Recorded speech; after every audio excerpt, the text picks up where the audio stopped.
My name is Daniel Cohen. I am 47 years old. I was born and raised in Brooklyn, in an Orthodox Jewish community. My world has always been made up of rituals, prayers, and a God I respected, but never had any intimacy with. That Thursday morning, the sun was slicing through the tall buildings of Manhattan as I walked down Fifth Avenue. I was late for a meeting on the 26th floor of an office building, briefcase in one hand and phone in the other, complaining to my accountant about a contract that had gone wrong. That's when everything got weird. A slight dizziness, a ringing in my ears, and suddenly, a tightness in my chest. Strong, crushing. My left arm tingled, and before I knew it, my legs gave out. I remember the sound of the suitcase falling, people shouting, "Sir, someone help! Call an ambulance." But the sound began to fade, as if someone was turning down the volume of the world. I lay on the cold sidewalk, looking up at the sky between the skyscrapers. My heart was racing, and at the same time it felt like it wanted to stop. An unbearable paradox. Deep down, I knew something very wrong was happening. I remember the ambulance siren approaching, but I could no longer move. A paramedic said, "We have no pulse. Starting CPR now." And then, silence. Not ordinary silence. A silence, absolute. No pain, no sound, no body. I had died, and I had no idea that this was just the beginning of what would change my entire life, and my faith. When they say that death comes quietly, perhaps they are right. But with me, it arrived like a thief that takes away not only life, but logic, time, and even fear itself. I was out, but it wasn't like sleeping. It was like to wake up in a place where nothing made sense.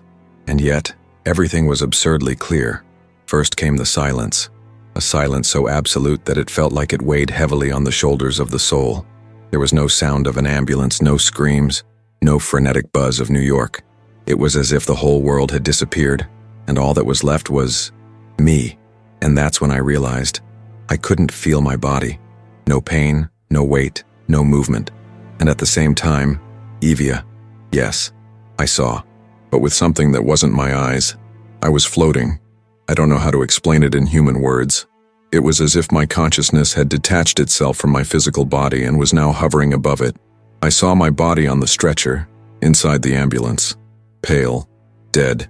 The paramedics were in despair. One of them was applying the defibrillator.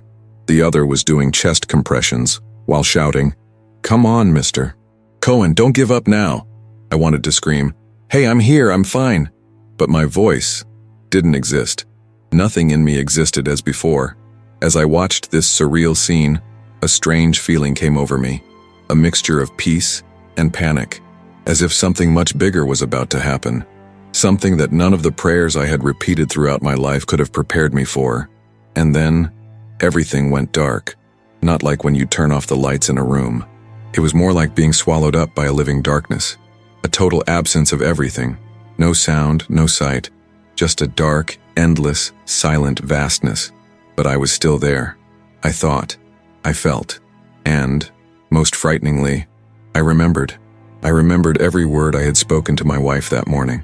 I remembered my childhood, the Saturday afternoons with my father at synagogue, the times I had silently questioned God and never received an answer.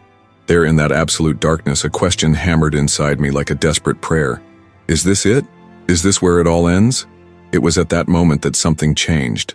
A sound, very, very distant. A low murmur, like muffled thunder, began to emerge from nowhere. Little by little it grew louder, getting closer, until I realized it wasn't a natural sound. It was a shout, not just any scream. It was the kind of scream that comes from the soul, of suffering, of loss, an echo of human pains, all mixed together. It was as if 1,000 voices were screaming at once, coming from every corner of existence. I began to tremble, even without a body. A sense of regret, of heaviness, of invisible judgment fell over me. What is this place? Where am I? Why am I hearing this?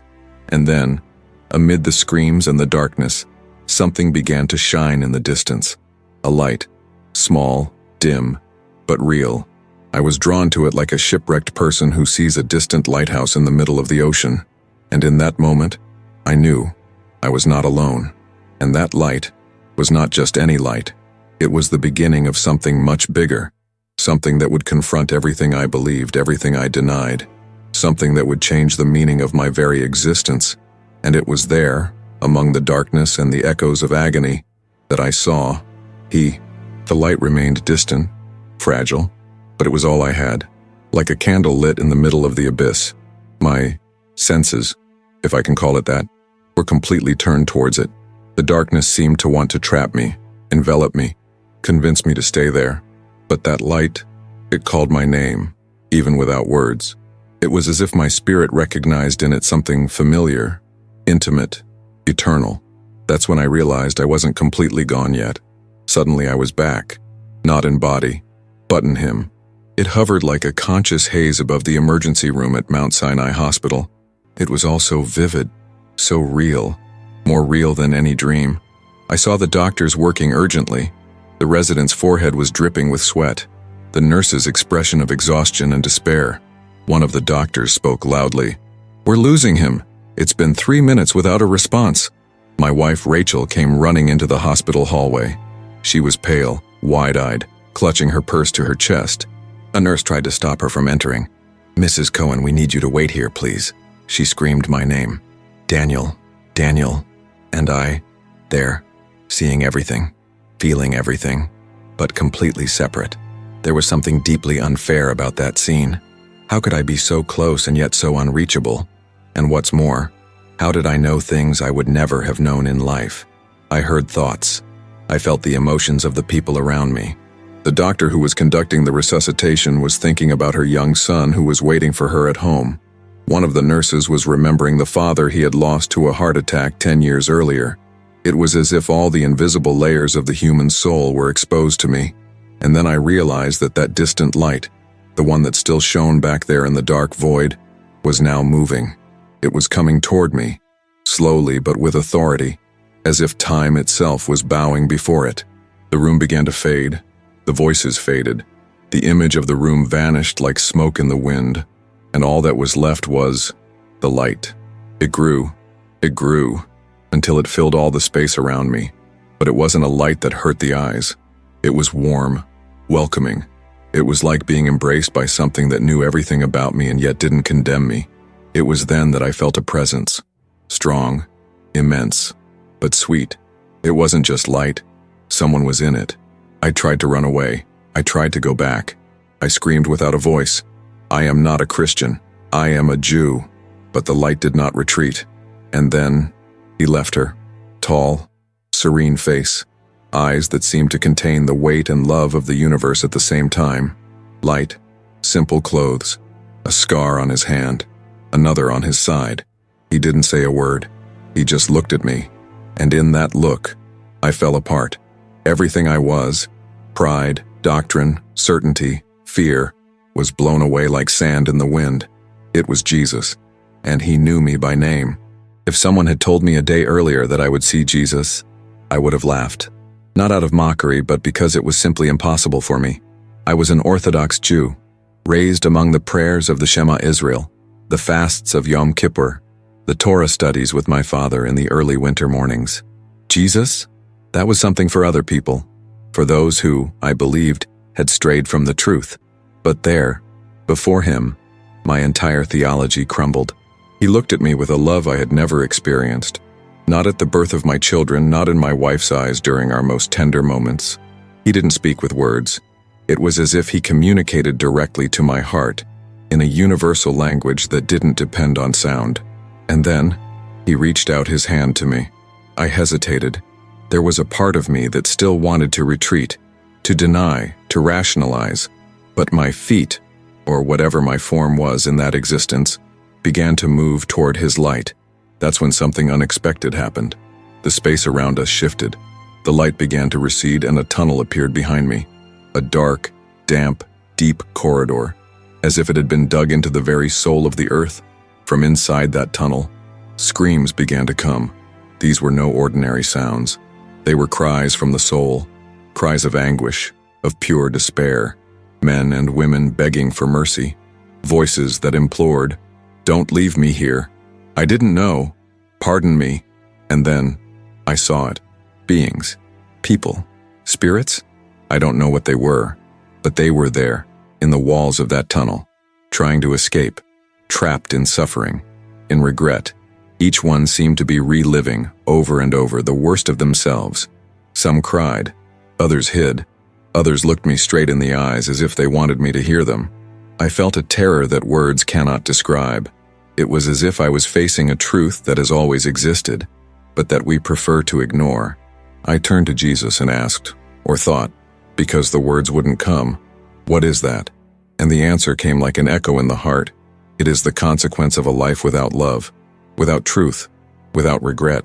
I tried to back away. My soul wanted to run away from it, but something inside me knew. I needed to see. Jesus then guided me. With calm steps, we followed one side of the tunnel without going all the way in. It was as if he wanted me to understand, but without letting me be consumed. I saw a man, kneeling, trembling, repeating a phrase. I knew it. I knew it. I knew it. Another one shouted names of children, brothers, and I understood that he had never asked them for forgiveness. Every voice, every cry was a mirror, a reminder of what can happen when the soul closes itself to the truth, when we harden our hearts. My spiritual eyes filled with tears, not of fear, but of compassion. For the first time, I felt a love as deep for these souls as I did for my own family, and Jesus, without judgment, just looked at me, as if to say, "You need to see this, to understand what comes next." And it was then, at the height of that moment, that I heard a phrase that has not left my mind since. A whispered phrase, but that echoed like thunder. Eternity begins with a choice. And in that moment, I knew my choice was yet to come. As we walked away from the tunnel, a quiet peace began to fill everything around me. It was like coming out of a nightmare, my heart still racing, but knowing that daylight was finally coming. Jesus walked ahead of me, and even though he didn't say anything, I knew I was being guided, not just physically but spiritually. It was as if each step we took was a cleansing, a liberation. And then, he stopped. A field opened up in front of us, something I cannot describe in human words. It was made of light but also of sound, smell, and memory. Everything there reminded me of love, the purest, most unconditional kind that has ever existed, the kind of love that never judges, but also never hides the truth. It was in this place that I felt, for the first time in my life, that I was truly known. Not by name, not by religion, not by what I achieved or failed to achieve. I was known by essence, for something that even I didn't really understand. Jesus turned to me. His eyes had the depth of an ocean that had seen everything, suffered everything, loved everything. And then he spoke. Yes, for the first time he used words, and the voice, it was so sweet and steady that everything inside me stopped. Daniel, you sought me even without realizing it. I was with you in every prayer even when you didn't know who you were praying to. My legs, or whatever was holding me up, gave way. I knelt, not out of obligation, but out of instinct, out of reverence. Because there I knew I was standing before the meaning of life. And as I wept, he continued, "You have questions, and I have answers. But first, you need Tosi." And that's when the sky opened. I don't speak of clouds drifting away. I speak of an invisible veil that tore away, revealing something beyond comprehension. I saw people, thousands. Some I knew, others I'd never met, but who looked at me as if they loved me deeply. It was a place of meeting, of healing, of starting over. And in the middle of that scene, I felt something I never expected to feel: belonging. It was as if I, an Orthodox Jew from New York, had finally understood that faith is not a label. It is a relationship. And in that moment, I felt like I needed to share this, that someone somewhere, maybe you, needed to hear these words. Indeed, if you are listening to this story and felt something inside your heart, something that you can't explain, leave a comment. Tell me if you have ever experienced something similar, or if you have any questions. I read everything, and maybe your story needs to be told too. Returning to that light, it continued to call me, and Jesus, now at my side, pointed to it and simply said, "Let's go." And I went. We walked through a field of light and silence, but not an empty silence. It was a living silence, as if the universe itself held its breath for what was about to happen. With each step, Memories of my life rose around me like gentle vapor. My childhood in Crown Heights, my mother lighting the Shabbat candles, my bar mitzvah, the birth of my children, the silent kisses on Rachel's forehead before bed, and then the failures, the harsh words I never apologized for, the times I chose appearances over truth. Jesus walked beside me, and every memory seemed illuminated by his presence. There was no judgment in his eyes. There was understanding, a compassion so deep that it made me realize he knew every dark corner of my soul, and yet he didn't walk away. We reached a gentle hill. At the top was something like a spiritual clearing, a space where reality seemed to fold away, and there the light intensified indescribably. It was then that he turned to me. His eyes, deep brown, full of eternity, met mine, and what I saw in them, it broke me apart. There was no anger. There was no accusation. There was sadness, but also joy. There was pain, but also hope. It was as if he saw everything I had been, everything I was, and everything I could still be. And in that moment, the question I had kept inside my entire life, a question I had never had the courage to say even in the silence of prayer, finally escaped my heart. "Why are you here? For me?" And he answered, in the softest, most powerful, most definitive voice I have ever heard, "Because you were always mine." That broke me. Here I was, a Jew of strict tradition, of firm doctrine, who had spent his life avoiding anything that even came close to the idea of Jesus. And now, I could no longer deny it. He was real. He was love. He was true. And his face, that face that I had so often rejected in paintings and sermons, was now the only face that made sense. I stayed there, kneeling, without strength, without questions, just accepting, feeling, receiving. And as I immersed myself in this unconditional love, something even more incredible happened. Jesus came closer, knelt down beside me, placed his hand on my shoulder, and said, "You still have time. I don't understand. Time for what?" Then a new image appeared before me, and this time, it was my body, lying in the hospital, doctors preparing to stop resuscitation attempts, Rachel, desperate, with her hands on her face. Jesus looked at me one last time and said, "The choice is yours." And in that moment, everything stopped. The light, the time, the sound, everything froze. And I realized that experience was not just a vision. It was a calling, an invitation, a point of no return. And now, I had to choose.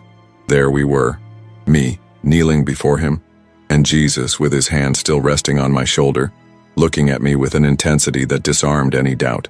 Time had stopped, and yet I felt that every second of that moment was recorded in some sacred place, as if the entire universe was witnessing that scene. I knew that what was about to happen was not a dream, nor a hallucination. It was something much bigger. I was about to talk to someone I had been taught my entire life not to listen to. But there, in the living silence of that spiritual reality, Jesus spoke. And it was not with the strength of a king, but with the tenderness of one who knew every tear I had ever cried. "You sought me out without knowing," he said, a sad smile on his lips. "And even when you denied me, I was with you." My words stuck in my throat. I wanted to ask everything at once. Why me? Why now? How can this be true, when everything I learned said otherwise? But what came out of my soul was something else. "I have rejected you my entire life," I muttered. "Why? Why are you still here?" And the answer was simple but cutting. Because true love doesn't give up. At that moment I realized that I was facing a love that does not impose, does not invade, does not force. It just waits. Jesus never wanted to take me away from my faith. He just wanted to show me its completeness, to show me that everything I was looking for, justice, forgiveness, redemption, was already in him. He then extended his right hand, and at the touch of his fingers, scenes began to appear before us as if we were watching a movie on a living screen. The first image, me, at 9 years old, crying hidden in my room after my father severely reprimanded me. I said in a low voice, "God, do you hear me?" The second, my wedding with Rachel, the nervousness, the excitement, and the hidden thought I had at the altar, "Am I worthy of this?" Then a painful scene, an argument with my oldest son, Josh, in which I hurt him with harsh words, words that he still holds close to his heart. And in each of these scenes, Jesus was there, invisible, but present, standing in the corner of the room, sitting among the guests, beside my son, with his hand on his shoulder. "You think you didn't see me?" he said. "But I saw you. Always." I cried, a cry that came from the depths of my being, that washed not only my eyes but my soul. And then he said something I will never forget. "Daniel, faith is not about having all the answers. It's about trusting, even when everything seems silent." I was the silence, but now I am the answer. I looked at him, not as a confused man, not as a Jew, but as a son who had finally found his father. And in that moment, for the first time in my life, I said the words that would change everything. "Stay with me." He smiled and replied, "Always summary." After that conversation, something began to change around us. The scenery dissolved like mist in the sun. There was no longer the field, no longer the open sky. Now we were in a space that seemed to be made of pure consciousness. Everything was translucent and alive. And suddenly, what appeared before us was a book. It was no ordinary book. It seemed to be made of light and breath. When you opened it, the pages didn't just show words. They spoke, vibrated, touched the soul. It was as if each phrase was a seed planted in the center of my being. Jesus looked at me and said, "You know the scriptures, Daniel, but only part of them. Are you ready to see the whole thing?" My mind, trained by decades of study, hesitated. I had been educated to respect the Torah, the prophets, the Psalms, but the New Testament, I had never touched it. I had never read it. I had been taught that it was dangerous, that it was blasphemy, that it contained distortions. But there, before him, the fear lost its strength, because I didn't see an invitation to conversion. I saw an invitation to the truth. Jesus touched the book and it opened to the Gospel of John, chapter 1. And the first sentence echoed like silent thunder. "In the beginning was the Word, and the Word was with God, and the Word was God." My soul trembled. This was not just poetry. This was revelation. And I understood, in a way that human words cannot explain, that this Word was Him, that He was not just a man. He was not just a prophet. He was the very God I had sought all my life. Jesus then showed other passages. "I am the way, the truth, and the life. He who has seen me has seen the Father. Greater love has no one than this, that he lay down his life for his friends." These words pierced my soul like arrows of light. I felt, with every fiber of my being, that this was not just a doctrine. It was a mirror. It was the reflection of everything I had always needed but never dared to admit. I remembered all the times I felt that God was far away, all the prayers that seemed to go unanswered, all the nights I cried in silence, wanting to understand the meaning of pain, of time, of death. And there, in the midst of that revelation, Jesus looked at me with a tenderness that no human being has ever offered me and said, "I did not come to nullify what you lived. I came to fulfill it." This sentence destroyed me and rebuilt me at the same time. To fulfill. It was as if he said, "Daniel, all your walking, all your love for God, all your searching, has brought me here." I cried like a child, not out of shame but out of relief, because finally the whole truth was before me, not as an imposition, but as an embrace. Jesus then came closer and with a gentle gesture touched my chest. And in that touch I saw every mistake, every pain, every failure, being covered by a soft golden light. There was no condemnation, there was healing. And he said, "You are loved, you are forgiven, you are new." At that moment I knew I would never be the same. After the revelation came silence. Not the silence of absence, but the silence of plenitude. Like the moment after the last note of a symphony, when the soul is so touched that time seems to stop. There I was, before him, with my heart exposed, my mind turned over and my soul surrendered. Everything I thought I knew about God, about religion, about identity, had been traversed by a greater truth. Not a new religion, but a new relationship. A reunion with something, or rather somebody, who always loved me. It was then that the scenario changed again. The sky opened up and revealed something that seemed impossible to describe. A portal, a border, a kind of invisible line between two worlds. On one side, everything I had just experienced. light, peace, love. On the other, my body, in the hospital, the doctors about to give up, Rachel sobbing in the hallway, clutching the tallit I always wore on morning prayers. Jesus led me to that border and stopped. He looked at me sweetly, and without any pressure he said, "You can come with me, or you can go back." My heart stopped. To go back? Return to a world where I would be discredited, where my family might see me as a traitor, where the community that raised me would call me a heretic. Return, to suffer. But he knew what I was thinking. He knew about the fear, the doubt, the insecurity, and yet he looked at me as if to say, "I trust you." I looked back at my wife. The image was clear. She was holding my hand, saying through tears, "Don't leave me, Daniel." My children, my youngest son Isaac, looking at me with the same eyes I had as a child, waiting for answers, waiting for me, and for the first time since it all began, I asked a question. "If I go back, will you go with me?" He smiled and said the most powerful sentence I have ever heard, "You will never walk alone again." At that moment I understood that true faith begins when the choice is made out of love, not fear. That believing is not distancing yourself from others, but drawing closer to the heart of God, which beats in every human being in every detail of life. And then, I decided, yes, I would go back, not to return to the old life, but to live a new one, to tell, to testify, to love, even if they didn't understand me, even if they rejected me, because after seeing what I saw, it needed tell.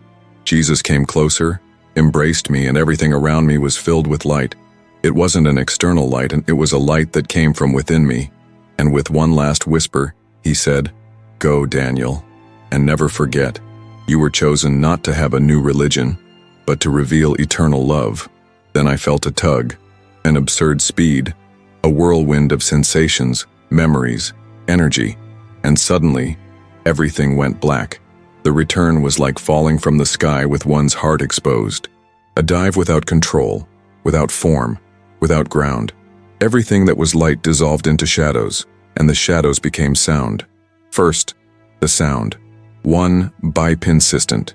Then, voices, faint, distant, but gaining strength. "We have a pulse." I repeat, "We have a pulse. He's coming back." The pain came right after, a heaviness in my chest, my lungs burning, a desperate need for air that felt like I had never breathed before. And then, the eyes. I opened them as if I were emerging from drowning. Bright lights, doctors' faces, masks. An involuntary scream escaped my throat as if my soul were saying, "I am here." I was back, in my body, on Earth, at Mount Sinai Hospital, in the same city where it all began. My body was shaking. My skin was sweating cold. But inside me, there was a peace that didn't match the chaos around me. "Mr. Cohen, can you hear me?" asked a doctor with wide eyes. I could only shake my head. She exchanged glances with her colleagues in disbelief. "You've been without vital signs for almost 4 minutes. That's a miracle." Yes, it was, but not the miracle they thought. It wasn't just about being alive. It was about being reborn. Rachel came running into the room. Her eyes were red, her hands were shaking. "Daniel, my God, Daniel." She hugged me as if she were holding my whole life. And I cried. I cried like I had never cried before. Because in that hug, I was not just her husband. I was a man who had returned from a place where time stops, where the soul is revealed, where love speaks louder than any religion. I was hospitalized for another 3 days. At that time, doctors came to see me as if they were seeing a walking miracle. Some said it was luck. Others said it was the team's quick response. But I knew. You knew. On my last night in the hospital, I asked to be alone for a few minutes. I looked out the window of my room, seeing the lights of Manhattan. The same city where I had fallen now welcomed me as a different man. I took paper and pen, and I began to write. Not a report, but a commitment. I saw, I heard, I spoke to him, and I came back because I have something to say. The hard part I knew was yet to come. How could I explain to friends, family, rabbis, neighbors that I had seen Jesus? How can I say that he did not take me away from my faith but fulfilled? That he did not come to destroy what I believed, but to show what was behind it all? How can I tell this without being seen as crazy, deceived, lost? The answer came to me with the same calm I felt when he looked at me, there in that place between worlds. The truth does not need to be accepted by everyone. It just needs to be lived. And there, lying in bed with a heart monitor next to me and my soul still throbbing from everything I had experienced, I knew. My mission had just begun. Returning to the body was easy. What was really difficult was returning to life as it was before. My house was exactly the same. The pictures with verses in Hebrew, the holy books on the table, the candlesticks ready for Shabbat. But I was no longer the same man who had left that morning. For the first dinner at home, Rachel prepared everything as usual. Roast chicken, platted bread, wine. But there was a heavy silence between us. My children looked at me as if trying to decipher a stranger. "Dad, what happened to you?" Isaac asked, his eyes wide and sincere. And I couldn't lie. I took a deep breath. I held Rachel's hand, and I told her everything. Every detail, every word Jesus had spoken, every vision, every tear. Her face changed, not out of doubt, but out of fear. "Have you seen Jesus?" he whispered as if it were a sin to say out loud. I nodded, and for a moment, time stood still between us. Rachel got up. She went to her room. She stayed there for hours, and I stayed with the boys, trying to stay calm, even though my heart was breaking. In the days that followed, the phone calls began. Friends from the synagogue, the rabbi, neighbors. Everyone wanted to know how I was, but it wasn't genuine curiosity. It was distrust. When I decided to publicly share what I experienced, the silence turned into confrontation.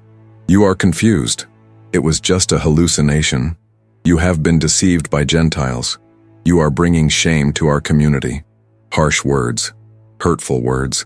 Some came from people who sat at the table with me for years. Others came from leaders who taught me the scriptures as a child. But nothing hurt more than Rachel's gaze. She didn't reject me, but she didn't understand me either. The love was there, but something between us had cracked. And it was at that moment, in the midst of the pain of rejection, that I understood what Jesus meant by, "You have been chosen to reveal eternal love." It wasn't about converting anyone. It was about showing that his love crosses all barriers, religious, cultural, spiritual, that he is not the property of one faith, but the fulfillment of them all. I started writing. I recorded a video. I was called crazy, a liar, a traitor. But also, others started to appear. Discreet messages from Jews, Christians, atheists. People saying, "I saw something similar. I thought it was just me. You gave me the courage to tell you." There I understood. The gospel is not a religion. It is a reunion. And when I started to live this with courage, something happened to Rachel. One night she waited for me awake. Her eyes were red, and she said, "I don't understand everything, but I saw that you came back different. You are more patient, sweeter, more at peace." And then with tears in her eyes she asked, "Can I pray with you?" I held her hand, and together we prayed. For the first time, not as traditional Jews, not as a couple divided by doubt, but as two hearts seeking the same God through the same bridge, love. And in that moment, I knew that truth can be persecuted, rejected, silenced, but never destroyed. Because when it comes from heaven, it always finds a way to bloom, even in the driest deserts. The days that followed my experience were like being born again, with my heart still learning to beat. My home, once full of rules and silence, was now filled with deep conversations. With my children, we talked about choices, God, and forgiveness. With Rachel, I learned to relearn love, this time with less demands and more listening. Faith has also changed. I stopped living to please men. I started living to please the truth. I continued to love my heritage, my customs, my roots. But now, everything had another meaning. Because now, everything pointed to him, Jesus. Yes, I speak the name with reverence, not with fear, because now I know who he is, not because of what I've been told, but because of what he has shown me. I began walking the streets of Brooklyn with a different outlook, where before I saw division, now I saw thirst, whether it was for something real, something alive, something that touches the soul and heals the invisible. I was invited to speak in small groups, in churches, in quiet gatherings with Jews who, like me, felt there was something more than what had always been said. And the most beautiful thing was realizing that my story was not unique. Others had seen the light, others had heard the voice, others had had encounters with the same Jesus, but they kept everything quiet, out of fear, shame, and respect for tradition. Little by little, I started receiving letters, emails, visits, from a 78-year-old woman in New Jersey who dreamed of a man in white robes saying to her, "You are my daughter." From a retired rabbi in Los Angeles who saw Jesus in a post-surgery experience and has since studied the gospel in secret. From confused young people, mothers, lonely elderly people, all saying in different words, "I saw something, and I can't deny it anymore." That's when I understood the purpose of coming back. It wasn't to convince anyone. It was supposed to be a live signal, a testimony, a bridge between worlds. Today I walk in peace, not because I don't face difficulties, but because I know that He is with me, and this certainty is not negotiable. Rachel? She changed too, not by imposition, but by living with the new man I have become again. She prays with me. She reads the Gospels. And the most beautiful thing? She herself says that she feels Jesus close to her, even though she doesn't understand everything yet. And that is faith. Faith is not understanding. It is walking with a surrendered heart, even with trembling feet. If you've listened to my entire story so far, I thank you. I don't know who you are or where you're listening to me from, but I do know one thing. None of this came to you by chance. If any part of what I experienced touched your heart, if something inside you moved while you listened, don't ignore it. Or talk to Him, not with formulas, not with fear. Talk to Jesus like you would talk to a friend or a father you've always wanted to meet, because He is closer than you think. And maybe, just like me, you are also being called, not to change religion, but torborn from the inside out.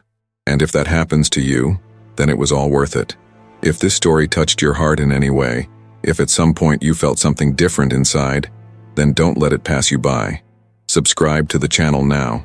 Here, you will find more stories that speak to the soul, that move us inside, that awaken faith, hope, and true transformation. And if you've made it this far, to the end of this journey, I want to ask you something simple but powerful. Comment on the word reborn down here. Yes, just that word. That way I'll know that you stayed until the end, that you felt all of this with me, and that somehow this story was also part of yours. Please also leave your like. This really helps this message reach more people. Maybe someone who is at rock bottom right now, waiting for a light. And it doesn't stop there. The next video is already appearing on your screen. Click and continue with us on this journey of faith, revelation, and encounters with what is most true. See you there.